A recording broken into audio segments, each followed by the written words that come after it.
লাইফে ambition, determination, hard work এবং results এদের মধ্যে একটা কোরিলেশন আছে। অর্থাৎ আপনার অ্যাম্বিশন বড় হইলে আপনি যদি হার্ডওয়ার্ক করেন তাহলে সেটার রেজাল্টও ভালো হবে। আপনি যদি অ্যাভারেজ ওয়ার্ক করেন তাহলে আপনার ওভারঅল রেজাল্টও অ্যাভারেজই হবে। যে সমস্ত স্পোর্টসম্যান, প্রফেশনালস, বিজনেসম্যান আমরা সাকসেসফুল পিপল দেখি, তাদের আউটসাইড দেখি সবই ইমপ্রেসিভ লাগে যে এরা সাংঘাতিক সাকসেসফুল, টাকা পয়সা, নাম, খ্যাতি সব কিছু কত বেশি, সব কিছু কত ইমপ্রেসিভ।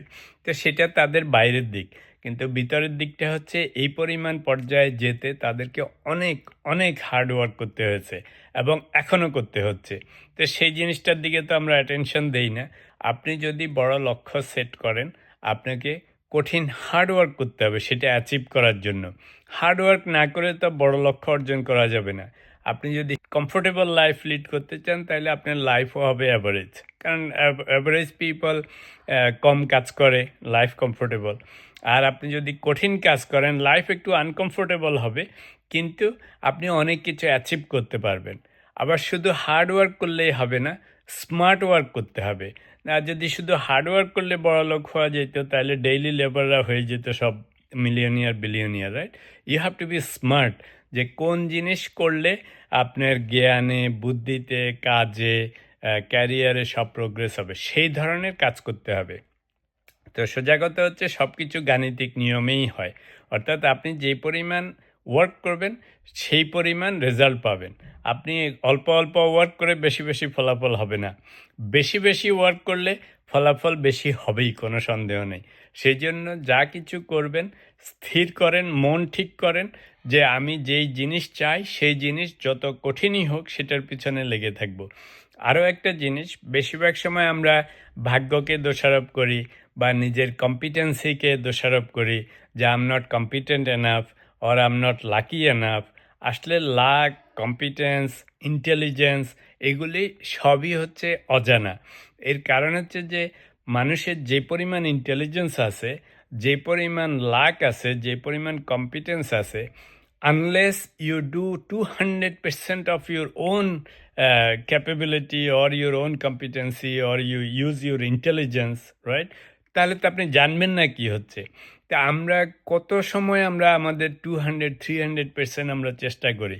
আমরা বেশিরভাগ সময় যখনই একটু চ্যালেঞ্জ দেখি তখনই আমরা গিভ আপ করি।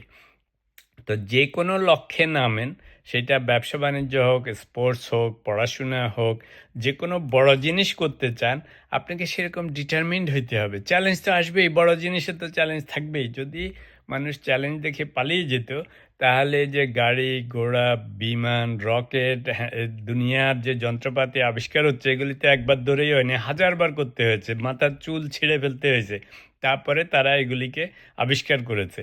তো ওরা তো ছেড়ে দেয় না। আর আমরা ছোট ছোট পড়াশোনা করতে যেয়ে ছেড়ে দেই, চাকরি করতে যেয়ে ছেড়ে দেই, ব্যবসা করতে যেয়ে ছেড়ে দেই। যখনই কোনো চ্যালেঞ্জ দেখি অমনি ওই গিভ আপ। তো তার মানে কি, এটা তো it's not that we are not lucky, it's not that we are not intelligent enough, it's not that we are not capable enough, it's that we do not try. আমরা আমাদের যে পরিমাণ শক্তি আছে সেটাকে যদি 100, 200, 300, 400% করার পরও ফেল করেন, then you say you know what, I tried my level best, still I can do it.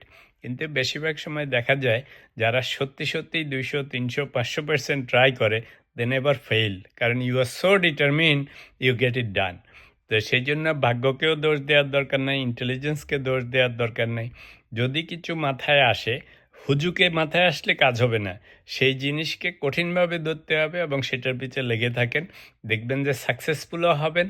Name, ফেম, মানি তো সাথে সবসময়ই আসে। কোনো সাকসেসফুল মানুষের নাম, খ্যাতি বা টাকা হয় না এরকম পৃথিবীতে কিছু নেই। তো সেই জন্য whatever you do, do your best.